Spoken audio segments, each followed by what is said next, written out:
परमात्मा की वाणी में प्रमाण है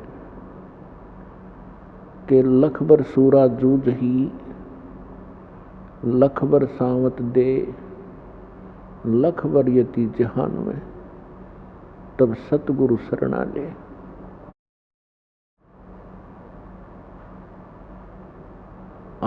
आज आपको जो समय प्राप्त है, आज आपको जो भक्ति विधि प्राप्त है, चाहे वो किसी भी कारण से सतलोक आश्रम बरवाला जिला हिसार हरियाणा में पहुंचा है, चाहे किसी भाई बहन के कहने से या कोई किसी संकट से दुखी या कोई ज्ञान से प्रेरित होकर यहाँ पहुंचे हैं, तो सभी पुण्य आत्माएं हैं।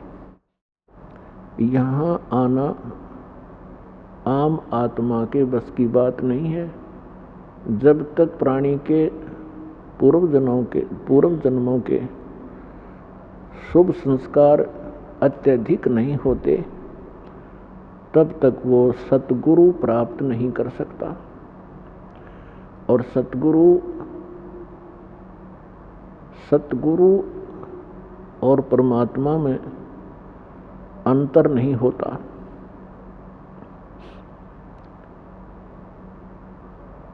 प्रमाण दिया है कि लख बर सूरा जूझ ही, लख बर सावत दे, लख बर यति जहान में, तब सतगुरु शरणा ले। आप सभी पुण्यात्माएं युगों युगों से परमात्मा पाने का भरसक प्रयत्न कर रहे हैं। आपने बहुत साधनाएं की, कभी ना कभी आप परमेश्वर कबीर जी की शरण में भी अवश्य रहे हो, लेकिन हम परमात्मा को पहचान नहीं सके। परमात्मा की शरण में हम भक्ति युक्त तो हो गए, लेकिन सतलोक अपने निज स्थान नहीं पहुंच पाए, जिस कारण से वो पुण्यकर्मी प्राणी इस काल के लोक में बहुत से महत्वपूर्ण पदों को प्राप्त होता है और उसके पश्चात फिर से 84 लाख योनियों के चक्कर में पड़ जाता है। अब जैसे ये भक्ति काल चल रहा है, भक्ति युग है परमात्मा का निर्धारित किया हुआ, और इसमें अरबों खरबों की संख्या में मानव शरीरधारी प्राणी सतलोक जाएंगे। और अब भी जो कर्महीन इंसान फिसल गया इस मार्ग से, फिर वो असंख्यों युग तक लाइन पर नहीं आ सकेगा। तो क्या बताते हैं, लख बर सूरा जूझ ही। अब जैसे ये भक्ति काल चल रहा है, हजारों युग तक ये सत साधना चलेगी, और फिर इस भक्ति को करते हुए प्राणी बीच में कोई फिसल गए, भक्ति नहीं करी, बीच में छोड़ दिया, तो फिर वो आत्माएं इस काल के जाल में फंसी रह जाएंगी। और इसने यहाँ अपना एक धंधा चला रखा है, रेस्टोरेंट बना रखे हैं ऊपर के लोकों में। विष्णु जी ने अपने लोक में, ब्रह्मा जी ने अपने लोक में, शिव जी ने अपने लोक में, गणेश और दुर्गा जी ने अपने लोकों में, और इस काल ने ब्रह्म लोक बना रखा है अपना रेस्टोरेंट। और ये भक्ति युक्त प्राणी वहां जाते हैं, अपनी ही पुण्य कमाई से वहां सर्व सुविधाएं प्राप्त करते हैं इस काल के लोग की। और जब इनके पुण्य समाप्त हो जाते हैं, ये पुण्य पटक दिए जाते हैं, कोई गधे की योनि में, कोई कुत्ते की योनि में।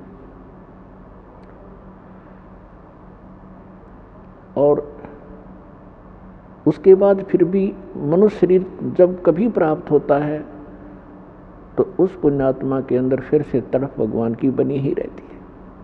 वो फिर से शुरू करता है। परमात्मा दयालु हैं, फिर उनका नियम है, विधान है, प्रत्येक युग में आते हैं, उनको नए सिरे से फिर चार्ज करते हैं। तो परमात्मा की शरण में आप जी ने बहुत अच्छी अच्छी साधनाएं की हैं। और जैसे लखबर सूरा जूझ ही, एक सूरवीर होते हैं, सूरमा जिसे कहते हैं, ये बहुत बड़ी पुण्यकर्मी प्राणी होते हैं। सूरवीर वो होते हैं जो कभी अन्याय करते नहीं और अन्याय सहन नहीं करते, और जब भी कभी कोई युद्ध के मैदान में वो खड़े हो जाते हैं, या तो सामने वाले को मार डालते हैं या स्वयं कट टुकड़े टुकड़े हो जाते हैं, वो पीछे नहीं हटते। ये पुण्यकर्मी प्राणी के अंदर एक विशेष गुण होते हैं। लखबर सावत दे,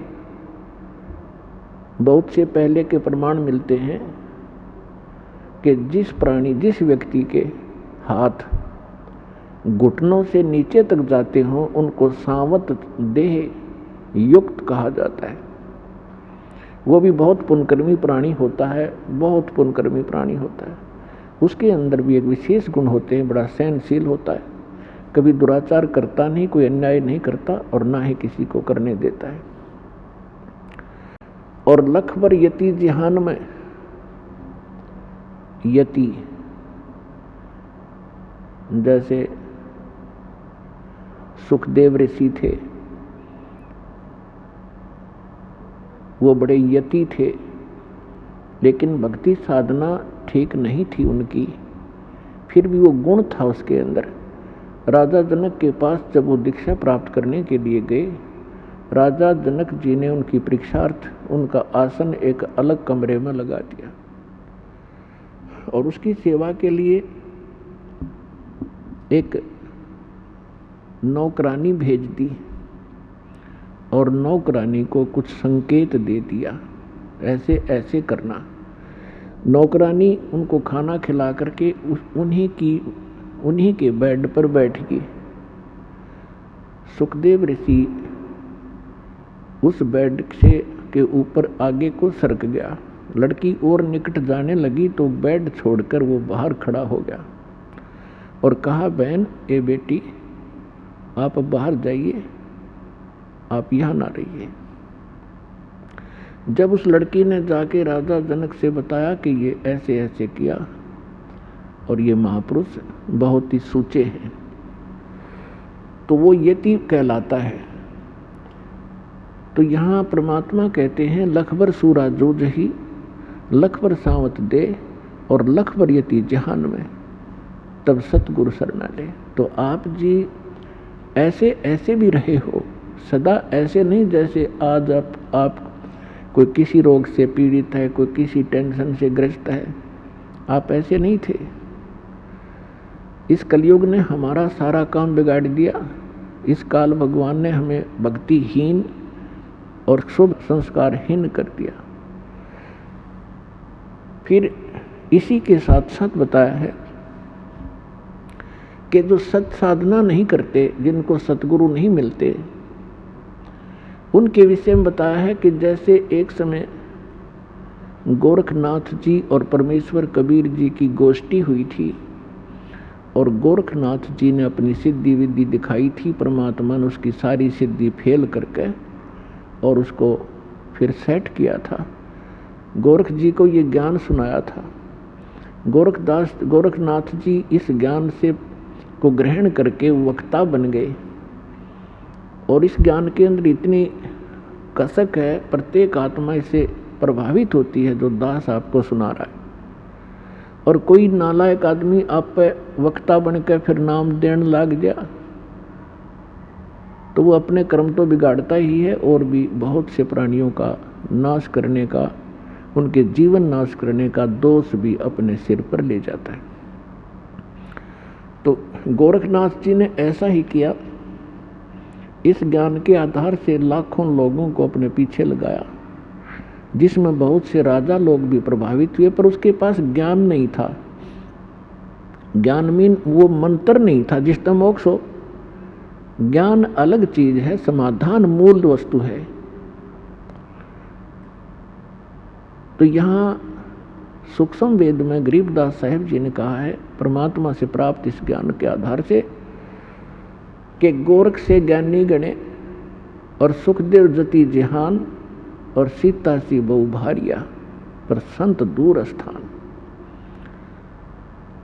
क्या बताते हैं कि गोरख जैसे ज्ञानी परमात्मा के इस ज्ञान में सुनकर बहुत से मिल जाएंगे, और सुखदेव जैसे यति भी बहुत मिल जाएंगे जो अपनी नेक नीति से रहने वाले, और सीता जैसी सती बहन बहुत मिल जाएंगी पत्नी, लेकिन संत बड़ी मुश्किल से मिलेगा। गोरख से ज्ञानी गणे सुखदेव जति जहान, और सीता सी बहु भारिया, लेकिन संत दूर स्थान, संत के घर बहुत दूर है। तो पुण्यात्माओं, अभिमान ना समझना इस दास का। आज वर्तमान में आपको ये संत मिला है, परमात्मा कबीर जी की दया से आपके ऊपर विशेष रहम किया है परमात्मा ने। इस रजा को बनाए रखना, बिगाड़ना नहीं। बिगाड़ते देर नहीं लगती, बनते बहुत समय लगता है। तो पुण्यात्माओं, ये वो समय चल रहा है जो पूर्व में निर्धारित किया गया था परमात्मा द्वारा।